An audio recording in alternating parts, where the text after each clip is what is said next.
శ్రీ వెంకటేశ్వర స్వామికి ఒక మహాభక్తునికి మధ్య జరిగిన నవరసభరిత లీలా వినోద దృశ్య కావ్యం.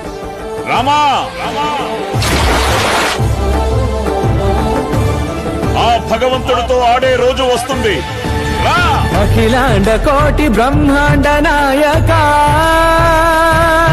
Hello guys, after long time ఒక మంచి వీడియోతో అయితే మేము ముందుకు రావడం అయితే జరిగింది. ఇవాళ వ్లాగ్ వచ్చేసి తిరుపతి టు తిరుమల టూర్ అన్నమాట, శ్రీవారి మెట్టు గురించి. Welcome back to our channel traveller Abhi. Today video is another travel blog to the one of the oldest and richest temple in India. కలియుగ ప్రత్యక్ష దైవం శ్రీ వెంకటేశ్వర స్వామిని దర్శించుకోవటానికి తిరుమల నుండి అయితే 3 మార్గాలను, బస్సు మార్గం, అలిపిరి మార్గం, శ్రీవారి మెట్ల మార్గము. సాధారణంగా భక్తులందరూ అలిపిరి మెట్ల మార్గాన్ని అయితే ఉపయోగిస్తారు. తిరుమల కొండపైకి 2 మార్గాలు ఉన్నాయి. అలిపిరి నుండి వెళ్లే దారిలో అందరికీ పరిచయమైన దారి. ఈ దారిలో వేగంగా నడిస్తే 4 గంటల సమయం పడుతుంది. తిరుమల చేరుకోవడానికి 2వ కాలిబాట శ్రీవారి మెట్లు నుండి ఉంది. ఈ మార్గంలో ప్రయాణం 1 గంట మాత్రమే పడుతుంది. రైల్వే స్టేషన్ అయితే శ్రీవారి మెట్టుకు బస్సెస్ అయితే అవైలబుల్ గా ఉంటాయి అండ్ ఆటోస్, కార్లు కూడా ఉంటాయి. రైల్వే స్టేషన్ నుండి శ్రీవారి మెట్టుకు 20 కిలోమీటర్ల దూరం అయితే ఉంటుంది. ఈ శ్రీవారి మెట్టు దగ్గర అయితే సర్వదర్శనం టోకెన్స్ అయితే జారీ చేస్తారు. రోజుకి 10,000 టికెట్లు అయితే జారీ చేస్తారు. ఈ సర్వదర్శనం టికెట్ వచ్చేసి టైమింగ్స్ వచ్చేసి ఉదయం 6 గంటల నుండి అయితే ప్రారంభిస్తారు. విష్ణు నివాసం, శ్రీనివాసంలో అయితే సర్వదర్శనం టికెట్లు దొరకని వాళ్ళకి ఇది ఒక అవకాశం అని చెప్పొచ్చు. ఇక్కడికి వస్తే రోజు పొద్దున్నే 6 గంటల నుండి అయితే టోకెన్స్ అయితే ఇవ్వడం స్టార్ట్ చేస్తారు. ఇది వీళ్ళందరూ టికెట్లు తీసుకోవడానికి వచ్చారు. సాక్షాత్ ఆ శ్రీనివాసుడు నడిచిన మార్గమే ఈ శ్రీవారి మెట్లు. నడక ప్రారంభించే ముందు స్వామివారి పాదాలకు నమస్కరించుకొని గోవిందనామాలు స్మరిస్తూ నడక యాత్ర అయితే ప్రారంభించాలి.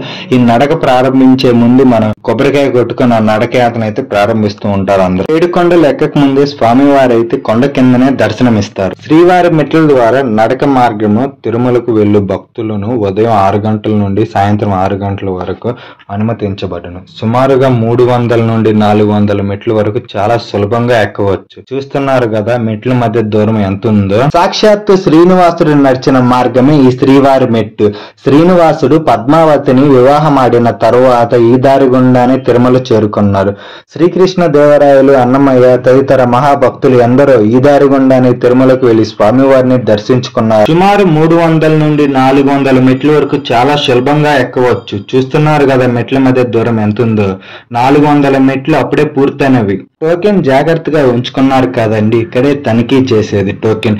ఇక్కడ టికెట్ చూపించి మనం స్టాంప్ వేయించుకోవాలి. స్టాంప్ వేయించుకోకపోతే మనకు ఆ టికెట్ దర్శనం అనేది చెల్లదు. కాబట్టి ఇక్కడ మీరు కంపల్సరీగా టోకెన్ అయితే స్కాన్ చేయించు. మీకు నేను మొదట్లోనే చెప్పా కదండి 400 మెట్ల వరకు బాగానే ఉంటుంది. తర్వాత మెట్లు ఇలా దగ్గరకు ఉంటాయని. చూడండి మెట్లు ఎంత దగ్గర అంత స్పీడ్. ఈ శ్రీవారి మెట్లు మొత్తం మెట్లు వచ్చేసి 2388 మెట్లు. అదే అలిపిరి మెట్లు వచ్చేసి 3650 మెట్లు అండి. ఈ శ్రీవారి మెట్లు అయితే చాలా తక్కువగా ఉంటాయి కాబట్టి ఇదైతే తక్కువ టైం పడుతుంది. 1 గంటలో అయితే మనం త్వరగా వెళ్ళిపోవచ్చు కింద నుండి పైకి అయితే. అలిపిరి మెట్లు అయితే త్వరగా నడిస్తే 4 గంటల సమయం అయితే పడుతుంది మనకి. శ్రీవారి మెట్ల ద్వారా నడక మార్గము తిరుమలకు వెళ్లే భక్తులకు ఉదయం 6 గంటల నుండి సాయంత్రం 6 గంటల వరకు అయితే అనుమతించబడుతుంది. సాయంత్రం 6 గంటల తర్వాత అయితే మిమ్మల్ని అయితే ఎలా చేయరు పైకి. శ్రీవారి మెట్లు వచ్చేసామండి. ఆఖరి మెట్టు ఇదే. గోవింద. సో ఇదేనండి శ్రీవారి మెట్ల గురించి అయితే నేనైతే పూర్తి ఇన్ఫర్మేషన్ అయితే ఇచ్చాను.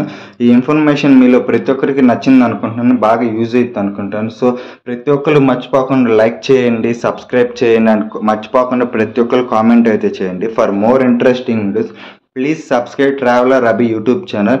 Thanks for watching. Please subscribe traveller Abhi YouTube channel.